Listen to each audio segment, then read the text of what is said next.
రూపాయలు ఇస్తుండే కదా నేను తులం బంగారం ఇస్తా అన్నాడు. దాని మీదకెళ్ళి మనోళ్ళు ఏమనుకున్నారు, నిజంగానే ఇస్తాడేమో అనుకున్నాడు.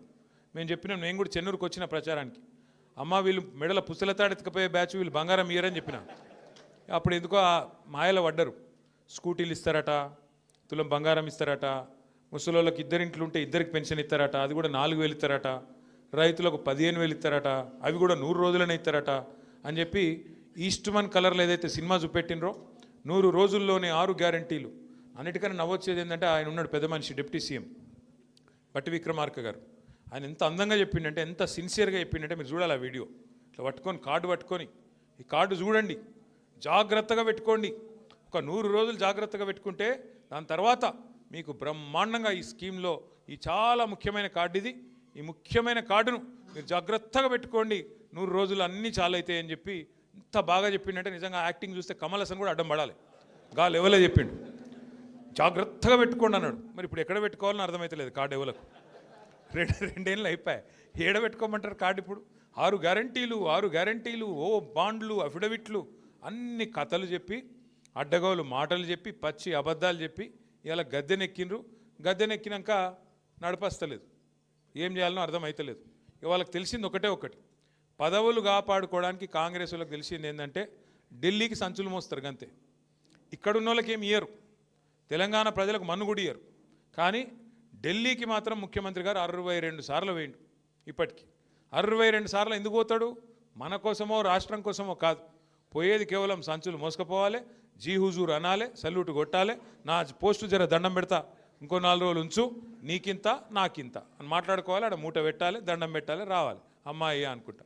ఇది ముందే చెప్పినాం. ఇది కూడా మనం ఢిల్లీ పార్టీలకు మన జుట్టిస్తే తెలంగాణ ఆగమవుతుంది, మన జుట్టు వాళ్ళ చేతులు పెడితే తెలంగాణ ఆగమవుతుంది. కాంగ్రెస్ వాడైనా బీజేపీ అయినా, ఒకటి సంచులు మోసేటోడు, ఇంకోటి చెప్పులు మోసేటోడు, పెద్ద తేడా ఏం లేదు.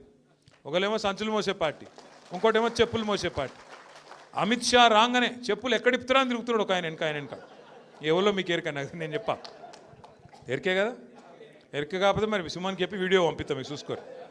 ఒకటేమో సంచులు మోసే పార్టీ, ఇంకొకటేమో చెప్పులు మోసే పార్టీ. ఇంకా ఎంత అందంగా చెప్తారంటే కాంగ్రెస్ వాళ్ళు ఎలక్షన్ల ముంగట, గ్యారంటీల గురించి చెప్తుంటే, స్కీముల గురించి చెప్తుంటే మనోళ్ళు అసలు ఎక్కడోళ్ళు అక్కడ మైమరిచిపోయినరు. బాబా ఎంత అందంగా చెప్తున్నారు. ఇన్ని వస్తాయా, విద్యా భరోసా కార్డు ఇస్తాం, మీ పిల్లగానికి ఇక ఫీజు రీయింబర్స్మెంట్ బాధనే లేదు, ఒక్కొక్కరికి 5 లక్షల కార్డు మీ చేతుల్లోనే ఉంటుంది, ఫీజు గురించి డోకలేదన్నారు. ఇలా ఫీజు రీయింబర్స్మెంటే 12,500 కోట్లు బాకీ పడ్డారు, కాలేజీలు మూతపడే పరిస్థితి వచ్చింది. ఈరోజు కథ అది, వాస్తవం ఇది. నా విజ్ఞప్తి దయచేసి మీ అందరితోని, సరే ఇంకా నాకు తెలుసు 3 ఏళ్ళు ఇంకా ప్రభుత్వం ఉన్నది, అలా ఆఖరి సంవత్సరం ఎలక్షన్ అనుకోండి, ఉన్నది 2 ఏళ్ళే. మరి ఇలా రాజిరెడ్డి గారు వారితో పాటు మీరు అందరూ కూడా నిర్ణయం తీసుకున్నారు, ఇక ఈ కాంగ్రెస్ పార్టీతో అయ్యేది లేదు, పోయేది లేదు, ఊదు గాలది పీరి లేవది, వీళ్ళని నమ్ముకుంటే కుక్కతోక పట్టుకొని గోదావరి ఇదినట్టే, సప్పుడేక మళ్ళీ కేసీఆర్తో పోదామని చెప్పి మీరందరూ వచ్చినారు. మీ అందరికీ స్వాగతం, సుస్వాగతం. అయితే ఒక్క ముఖ్యమైన మాట, మీరు కోల్ బెల్ట్ నుంచి వచ్చిండ్రు, కోల్ బెల్ట్ నుంచి వచ్చిన మీకు ఈ విషయం ముఖ్యంగా చెప్పాలి. కాంగ్రెస్ వాళ్ళు ఎలక్షన్ల ముందేమో స్కీములు అన్నారు, ఇలా చేస్తున్నది మాత్రం మొత్తం స్కాములే. ఆ స్కామ్లో నిన్న పెద్ద స్కామ్ బయటపడ్డది, మీరు చూసే ఉంటారు. సింగరేణిలో ఇదివరకెన్నడూ లేనంత పెద్ద ఎత్తున దోపిడీ జరుగుతూ ఉన్నది. కేసీఆర్ గారు ఉన్నప్పుడు సింగరేణిని లాభాల బాట పట్టించి, నష్టాల నుంచి గట్టెక్కించి, కార్మికులను కడుపులో పెట్టుకొని, కార్మికులకు 10 హామీలు ఇస్తే 9 హామీలు నిలబెట్టుకున్నాం. 90% మనం వారికి పూర్తి చేసి కార్మికుల కడుపు నింపే ప్రయత్నం మనం చేసినాం. కానీ వీళ్ళు ఏం చేస్తున్నారండి, సింగరేణిలో కొత్త నిబంధనలు. గతంలో మన ప్రభుత్వం ఉన్నప్పుడు 9.5 ఏళ్ళు సింగరేణిలో ఏదైనా టెండర్ వస్తే ఎవరన్నా రావచ్చు, ఎక్కడి నుంచి, దేశంలో ఎక్కడి నుంచైనా రావచ్చు, టెండర్ వేసుకోవచ్చు. ఆడ కోట్ చేసిన అమౌంట్ ఏదైతే ఉంటుందో దానికంటే తక్కువకే పోయింది. 100 రూపాయలు అంటే 80 రూపాయలకే నేను చేస్తా అని చెప్పి పోటీలు పడ్డారు. వచ్చిన వాళ్ళు పోటీలు పడి మైనస్ టెండర్లు వేసి ఆ రోజు పనిచేసిండ్రు. కానీ కాంగ్రెస్ రాగానే ఒక కొత్త నిబంధన పెట్టిండ్రు. ఏమని? సైట్ విజిట్ సర్టిఫికేట్ అట. అంటే ఏమిటిది? ఇప్పుడు నువ్వు ఉదాహరణకు నువ్వు చెన్నూరులో ఉన్నావు, ఇక్కడెక్కడో మహబూబ్ నగర్లో ఒక పని పడ్డది. నిజానికైతే ఏంది, 1,00,000 రూపాయలు దాటితే ఏ టెండర్ అయినా కూడా ఈ టెండర్, ఎలక్ట్రానిక్ టెండర్, అంటే ఎక్కడ కూర్చున్న వాళ్ళైనా ఎక్కడైనా టెండర్ వేసుకోవచ్చు. వాస్తవానికి చిన్న కాంట్రాక్టర్ అయినా పెద్ద కాంట్రాక్టర్ అయినా ఎక్కడున్నాడైనా కంప్యూటర్లో కొట్టుడే, గీడ పని ఉన్నదంటే ఈ రేటుకు నేను చేస్తాను కొట్టుడే. కానీ సింగరేణిలో కాంగ్రెస్ రాగానే కొత్త నిబంధన పెట్టిండ్రు. ఏమని?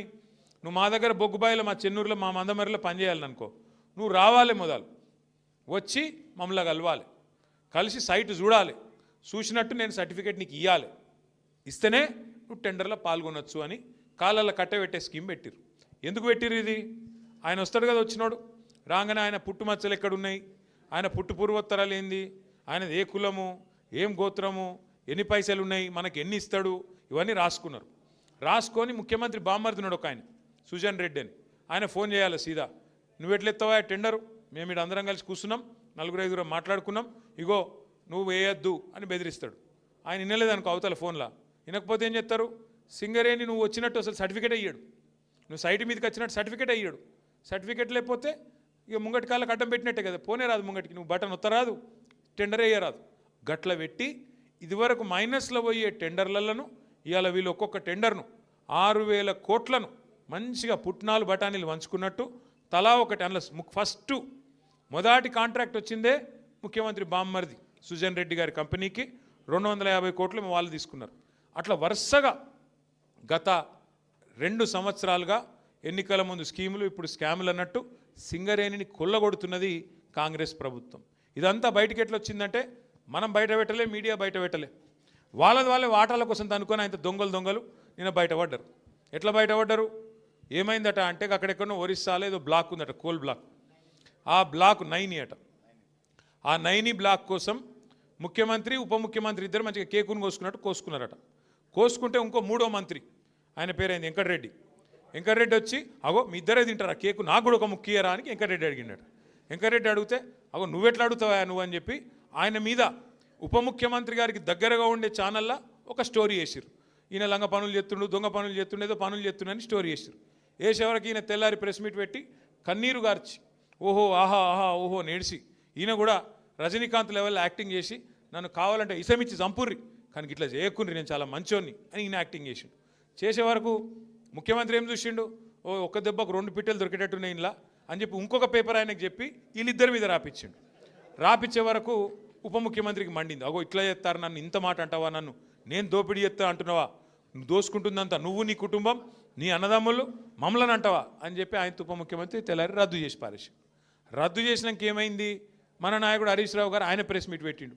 అరే ఇది ఒకటే ఎట్లా రద్దు చేస్తావురా భయ్, మరి అన్ని ఇవన్నీ ఉన్నాయి, ఇవన్నీ కూడా రద్దు చేయని పెట్టిండు సింగరేణిలో. ఇప్పుడు ఇక కుడితిలో వాడు ఎలక కొట్టుకుంటారు ఎక్కడోడు అక్కడ. ఒకటి స్విట్జర్లాండ్ వీకిండు, ఇంకోటి అటేటో వేయండు, ఇంకోటి ఇటేటో వేయండు, కానీ ఎవ్వడు తేలుగుట్టిన దొంగలేలు ఒక్కడు మాట్లాడతలేడు నిన్నటి నుంచి. ఏంద్రాబాయ్ అంటే ఇక డైవర్షన్ గేమ్ ఆడాలి.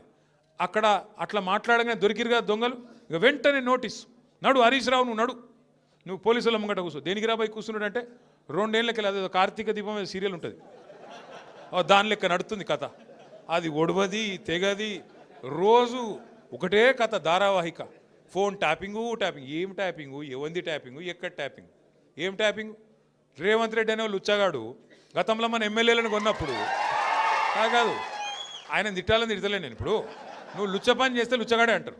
నువ్వు మా ఎమ్మెల్యేలను కొనుక్కుంటా 50 లక్షల రూపాయలతో దొరికిపోయిన దొంగవు. మరి నీ ఫోన్ ఏమన్నా చూసిరేమో, నాకేమెరక ఎవరికేమెరక, మంత్రులకు.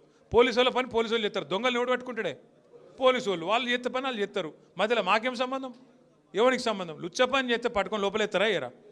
మరి అదేదో పెద్ద స్వాతంత్ర పోరాటానికి పోయినట్టు నన్ను జైల్లో దోమలు గుర్తుండే ఎరికేనా అని మాకు అసెంబ్లీలో చెప్తుంది. మరి జైల్లో దోమలు కాకపోతే ఏముంటాయి, దోమలు బల్లులు ఉంటాయి. ఈయనకు దోమలు బల్లులు కాదు, ఈయనకు తొండల పిచ్చున్నది బాగా. నా డౌట్ అయితే వీళ్ళ నాయన కూడా చిన్నప్పుడు వీళ్ళ తమ్మునికి ఏమో కొండలరెడ్డి అని పెట్టిండు, వీని పేరు తొండలరెడ్డి అని పెట్టిండు. అందుకే మీరు చూడుర్రి